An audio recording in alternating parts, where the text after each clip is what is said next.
Tractate Bava Batra, page 109. We are 4 lines from the top of the page. We are continue with the law of Yerusha, the law of inheritance.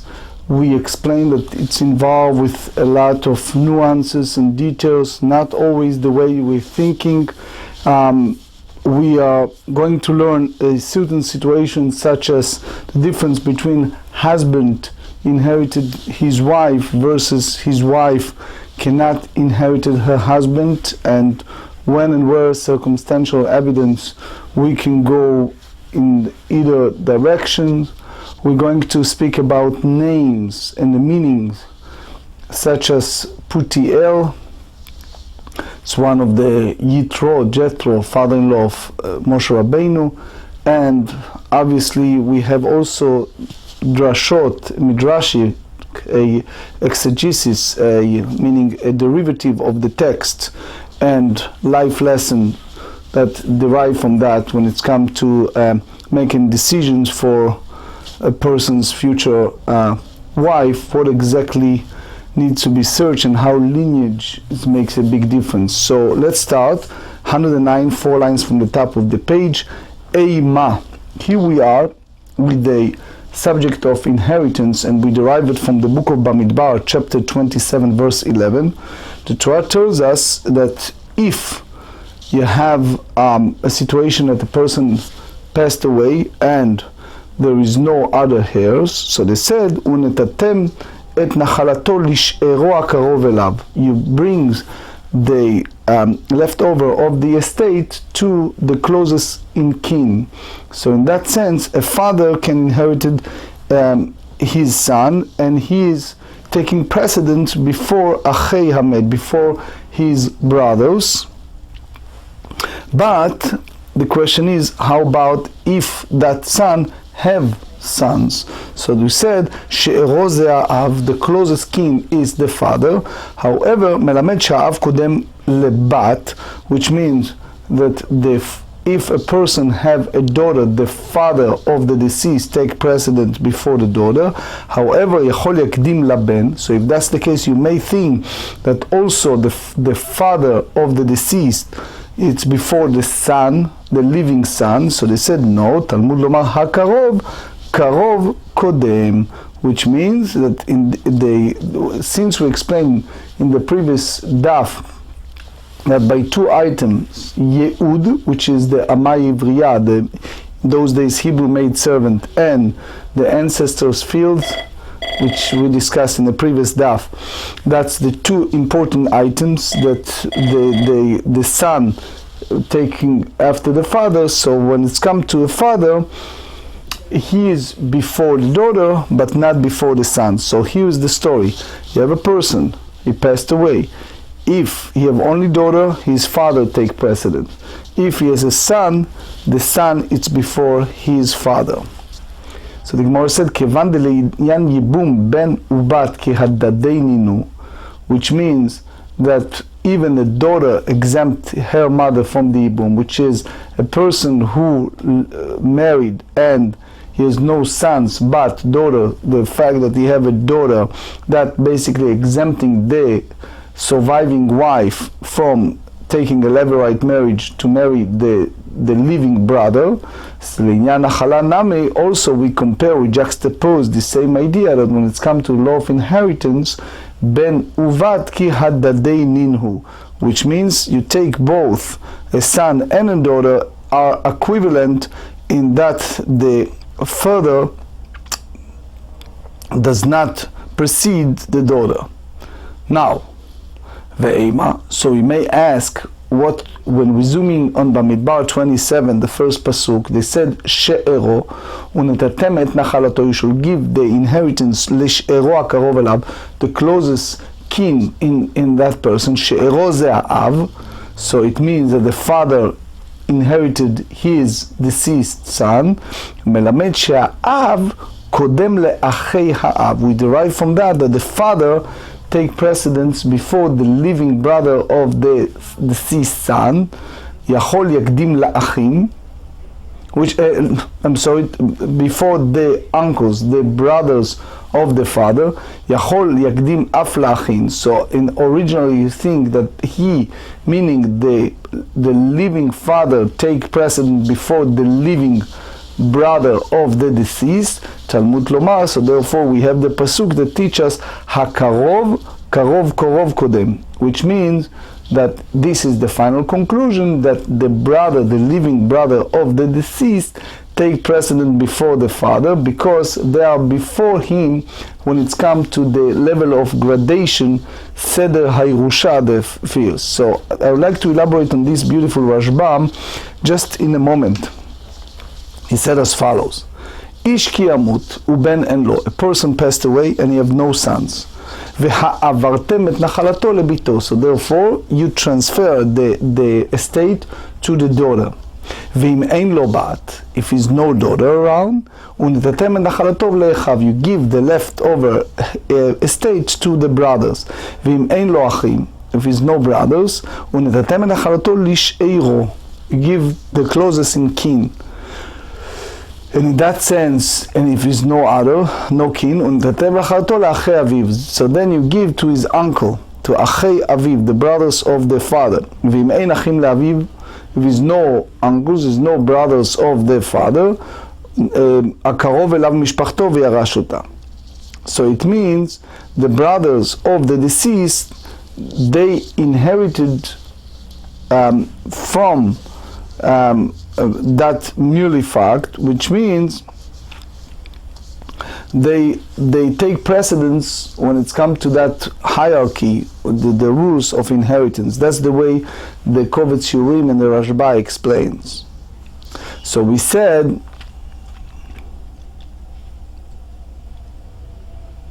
since the pasuk, the sentence, wants to teach us that the father take precedence only before his brothers, so why we said that he is before the brothers of the deceased? So the Gemara said, Achei ha'av lo tzrichei kara. The pasuk is not necessary to teach that the father of the deceased inherited before the father's brothers, for the following reason. Achei ha'av mikoach man ka'atu. From what they're coming into the picture? Mikoach av, because they came from the father. Kai av yartei achei ha'av. So you mean the father is still alive, his brothers should inherit. So the Gemara therefore concludes that the further proceed the brothers of the deceased. So they said, V'ha kra'ei lav hachei ktivei. The pesukim in Bamidbar, chapter 27, verse 11, it's written, V'im ein achim le'aviv, if his father has no brothers. So they said, Kra'ei shelo kesidran ktivei. It's not written in the proper order, which means you derive as Gzerat HaKatuv that the brothers of the father preceding the father. So that's the idea. Since it's not written in the order, so the father obviously take precedent before the brothers of the father. And that's basically derived from that pesukim. So now the Gemara said is another source that the father take precedent before the brothers. V'hai tana maiten la mehacha. The Tanya, Edzod Arash Rabbi Ishmael Rabbi Yossi. That's he derived from this law of inheritance. Ish ki yamutu ben en lo. A person passed away and has no sons.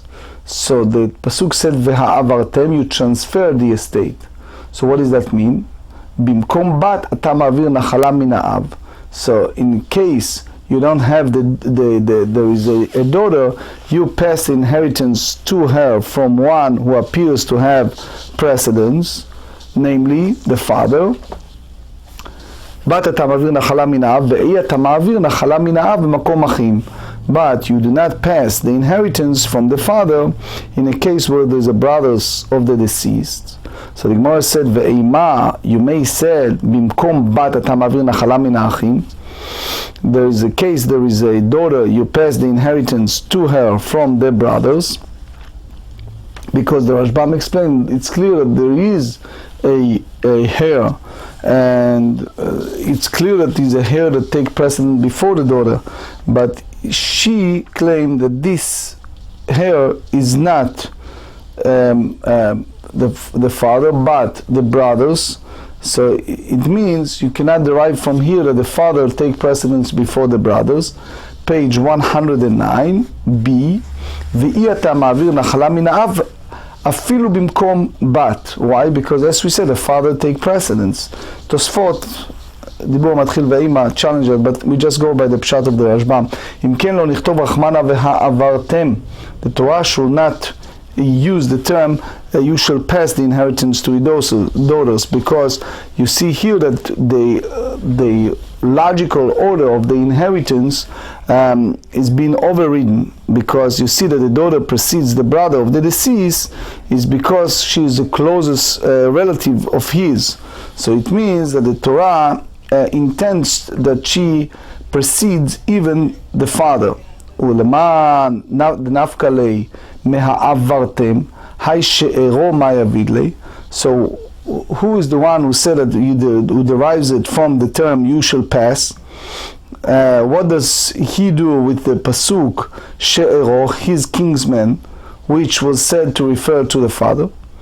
So mibayle lichdetanya, we derive it from as follows: she'ero, the close kingsman, is zo ishto, that's referred to his wife. Melamed she'abal yoresh ishto, you derive from that the husband inherited his wife. Now here it's important to know that the Rashbam have two explanations, the source for the she'er. He said number one, it's from the Bereshit chapter 2 verse 24. They said v'davak b'ishto ve'ayu lebasar echad, it should cling to his wife and then turn one. So that's one source. Another one is said in Shmot 21 verse 10, she'era ksuta v'onta, the three conditions that the person needs to cover in his marriage contract commitment, is one of them is she'era. So melamed she'abal yoresh et ishto, here is the derivative that the husband inherited his wife's estate. ולמען דנפקא ליה משאירו מאי ועברתם עביד ליה, so one who derived from the she'ero, what he derived from the word you shall pass. So they said מבעי לכדתנא, רבי אומר בכולן נאמר בהם נתינה. He said you shall give, ונתתם את נחלתו, is given. וכאן נאמרה בהם העברה, here the language is you shall pass.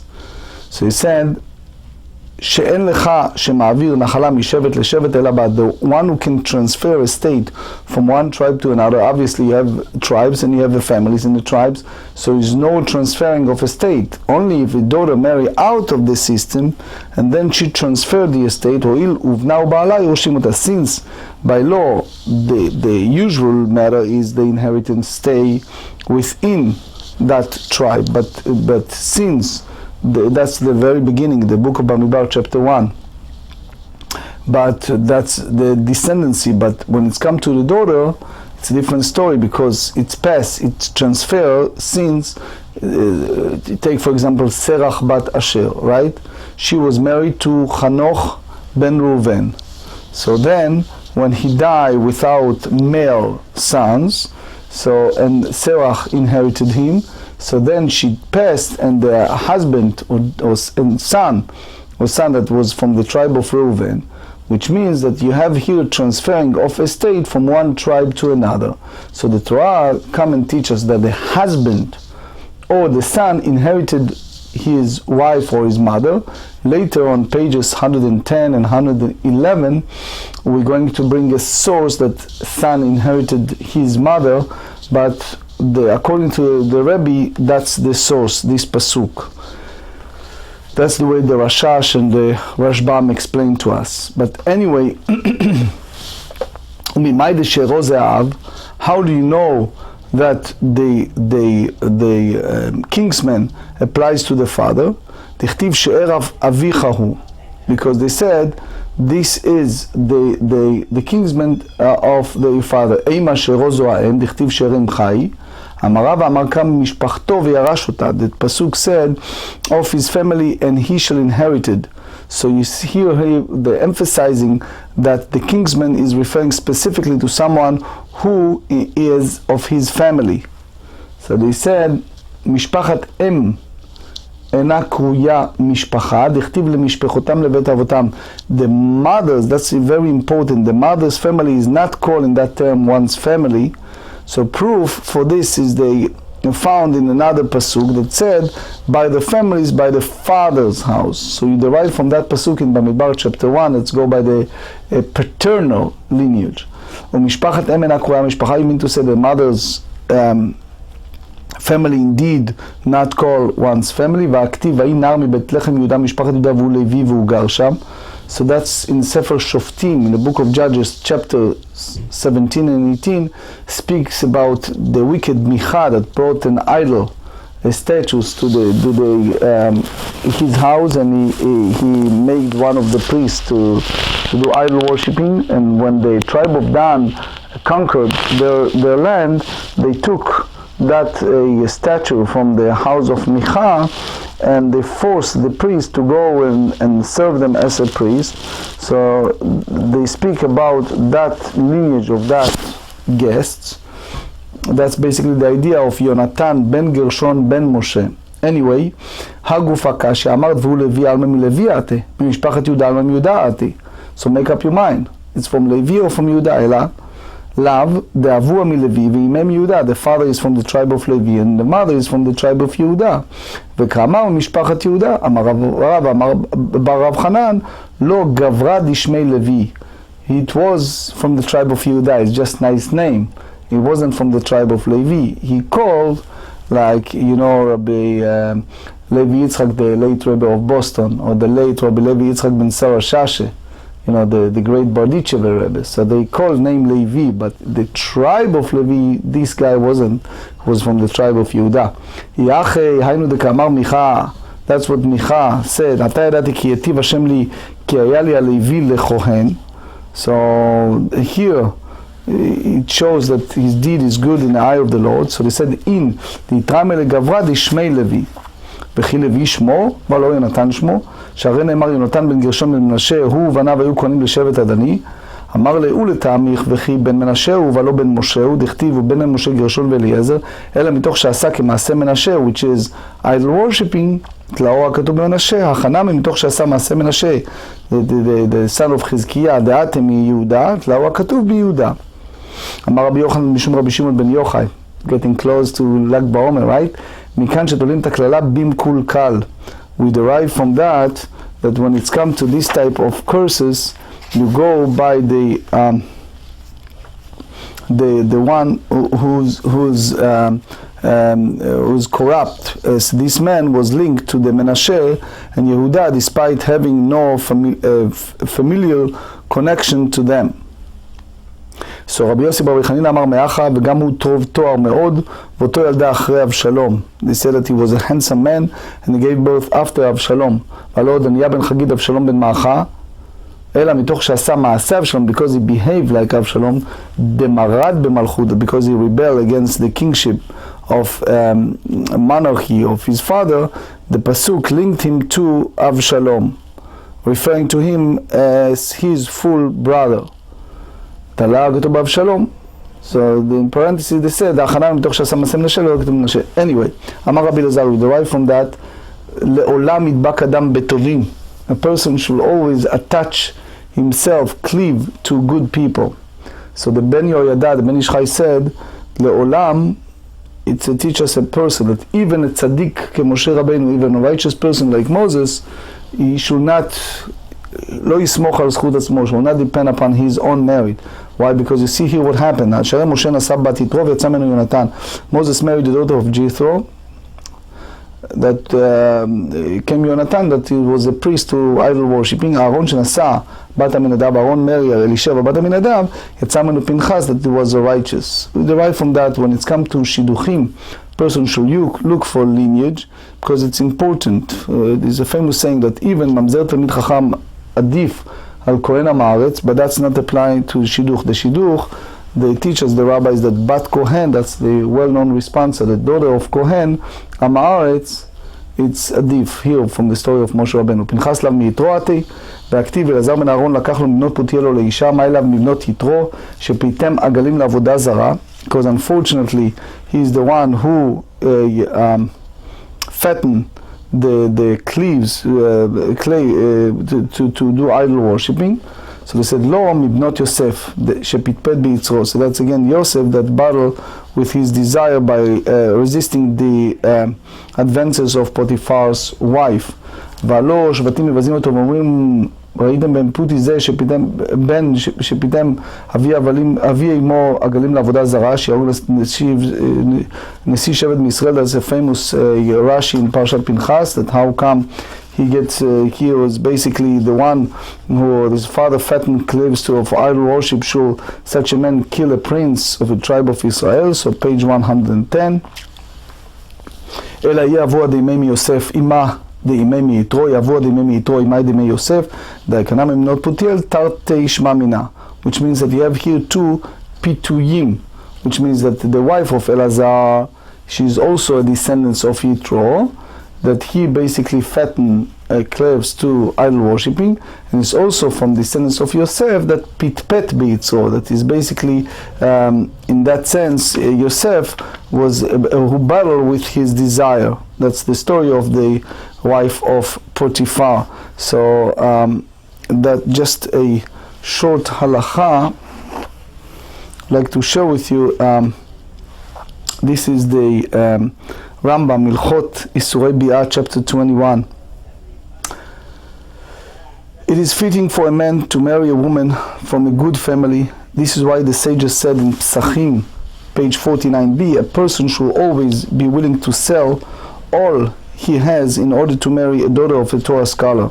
If he cannot find a daughter of Torah scholar, he should marry the daughter of one of the great people of his generation, who are pious, although they are not Torah scholars. If he cannot find the daughter of one of the greatest people of his generation, he should marry the daughter of one who heads of the congregation. If he cannot find the daughter of one who heads the congregation, he should marry the daughter of one who's charity collectors. If he cannot find the daughter of one of the charity collectors, he should marry the daughters of one of the school teachers. So here you see also in Even HaEzer and Shulchan Aruch chapter 2, he said he should not marry the daughters of an ignoramus, and one who should not marry his daughter off to an ignoramus unless they are in a way well known in their good deed and performance of the mitzvot. So you see here the structure, how much yichus, a lineage, is crucial when one makes a matchmaking.